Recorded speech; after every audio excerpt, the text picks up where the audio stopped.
Tottenham nil, AC Milan nil, but AC Milan progressed to the quarterfinals 1-0 in aggregate. As always, make sure you subscribe down below on my road to 2,000 subscribers if you love football related content.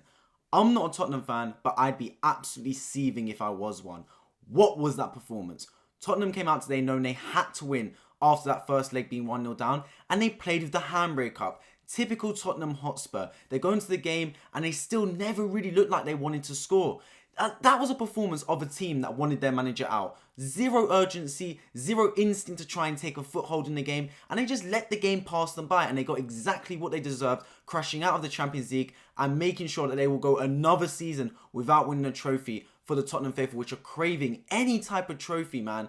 I mean, if you look at the draw, they finished top of their group, so obviously they were going to get teams that finished second.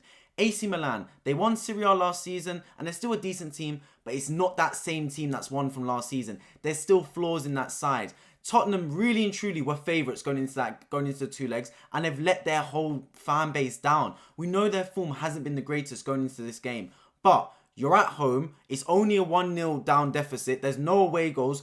You can get through this tie. We saw Chelsea, who are in even worse form than Tottenham, come back and beat Dortmund 2-0 yesterday. And Dortmund are a better team than AC Milan, by the way. Tottenham can do exactly that and repair the damage that they've suffered in recent weeks. But no, toothless display. None of the team really looked like they wanted to score. And none of the team really looked like they wanted to put in Antonio Conte type performance for the manager. The manager that's back on the touchline after recovering from gallbladder surgery. I mean, it's a catalogue of errors. It's an absolute car crash performance.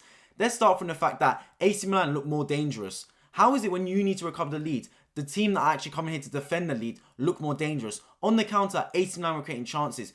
Tottenham only had really one chance I can properly remember, and that was right at the death when it was whipped in. I believe Pedro Porro crossed it in, and Harry Kane glanced it, but then the keeper made a brilliant save to stop it. And that was in like the 93rd minute. How's it taking until that long to have a clear-cut chance at home? How have you not scored over two legs in the Champions League, over 180 minutes of football? It's disappointing, man. Christian Romero sent off again. This man is a good defender. He's a good one-on-one defender, but he loses his head. You can't be doing that. We already saw him. It didn't cost him against Man City when he got sent off. But today, flying in, two unnecessary challenges. He did not need to be so rash. Cost his team potentially because they played the last 15 minutes with 10 men. Then after that, what is this substitution from Conte? He takes off Kulusevski, arguably one of their most dangerous players, to bring on Davinson Sanchez. You're 1-0 down, you need to chase the game. I know you're down to 10 men, I know your centre-back just got sent off, but gamble. You got to gamble at that stage. If you're going to take off Kulusevski, bring on Danjuma, or don't take off Kulusevski. You can't then just take off an attacker for a defender when you're chasing the game with 15 minutes left. That was the right time to gamble, because even if there were 11 men, I would have taken off Dyer, or Longley, or Romero for an attacker anyway. I don't get it from Conte sometimes, man. He sets out his team to defend first before they attack. Like, sometimes you got to look at it and go, look, I've tried for over a year now to play a 3 at the back, a 5 at the back formation. It's not working for this Tottenham team. We played the second half, basically. That's what he'd be saying to them. The first half, we don't even bother playing football. That's what it seems like for this Tottenham team. They only come out to play in the second half. Why isn't he just, you know what, change his style? He probably won't. And I believe this will probably be Antonio Conte's last Champions League game for Tottenham. I think he's going. Whether he goes at the end of the season or goes now, who knows? But this man will not be at Tottenham next season. I guarantee that. Whether it's Pochettino that comes back, I know a lot of the fan base are clamouring for him to come back. Who knows, man? I think Tottenham need to go back and do kind of what Arsenal did, where they start building a project. They get someone like Pochettino in. I wouldn't necessarily say Pochettino because that ship has sailed. He's had his time at Tottenham. He had a brilliant spell there. It turned sour towards the end. You got to move on. Get another manager. Someone like Thomas Frank, I'd say would be a really good appointment from Brentford.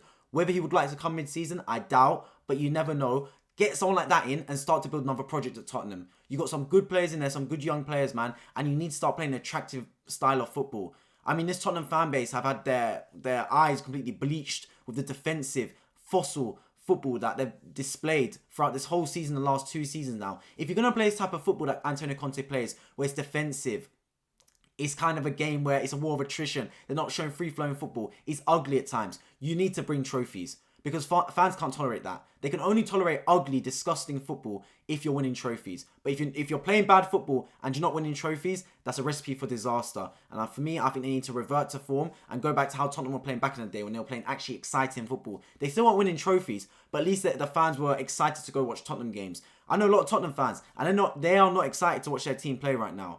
Absolutely horrible. And again, that typified this performance today, man. They had every opportunity after seeing Chelsea yesterday get the job done over Dortmund. This Champions League is really weak this season compared to seasons gone by. There's not a lot of great top teams here. Tottenham had a chance, but they completely bottled it once again. I'm going to touch upon the actual other game that happened today. PSG against Bayern Munich. PSG crash out of the Champions League again. Mbappe and Messi, we know Neymar's out for the rest of the season. What can I say about PSG, man? This team lacks any kind of guile, lacks any kind of mental toughness. They fold. They fold at the first opportunity, man. Like, I'm looking at that team and I'm thinking, what more do you need? You've signed every player under the sun that's going to get you this Champions League. You can't seem to get it. Mbappe today, quiet. Messi today, quiet. Their midfield, man for man, Bayern Munich beat their midfield. The midfield is the most important part of the team. You got to win your midfield battles. And if you look at PSG's midfield, Vitinha's in there. What does he do, man? I mean, they've got, what's that guy? Fabio Ruiz, is that his name? What does he do? Verratti's getting on in age. They're not beating any man in there. Goretzka, Kimmich, Musiala having a field day in that midfield. PSG could not compete. They were not getting the ball from defence to attack quick enough. And Bayern Munich, efficient performance, man. You've got Bayern Munich, who are not the same Bayern Munich from years gone by. They've got Choupo-Moting up front, for crying out loud, man. I know he's top scorer for them, but it's Choupo-Moting. Yet they still look the more dangerous side. And again, over 180 minutes of football, PSG failed to score, just like Tottenham. Their manager's going to get sacked now. No surprise. If you can't make it to at least the final, you're going to get sacked as PSG manager. It's a litmus test. It's the acid test. It's probably the most volatile position in football to be head coach of Paris Saint-Germain. He's gone. Who do they bring in? I mean, who knows? There's managers on the market. They're not going to go back in for Tuchel. He's already been there. Do they go for someone like Zidane? Do they go for someone like Mourinho, a proven winner? Who knows, man? But another disappointing one for Mbappe. I think he should leave at the end of the season, to be honest. He's got his most goals for PSG all time. He needs to move on. He needs to test himself in another league. The Premier League or La Liga is calling his name. As always, let me know your thoughts in the comment section down below. Who do you believe is going to win the Champions League? What are your thoughts of both these games? Which one did you end up watching? Did you end up watching Tottenham versus Milan or PSG versus Bayern? Or did you watch both just like I did? I put my thought. If you guys enjoyed this, make sure you subscribe. My road to 2,000 subscribers. And I hope to see you all in my next video.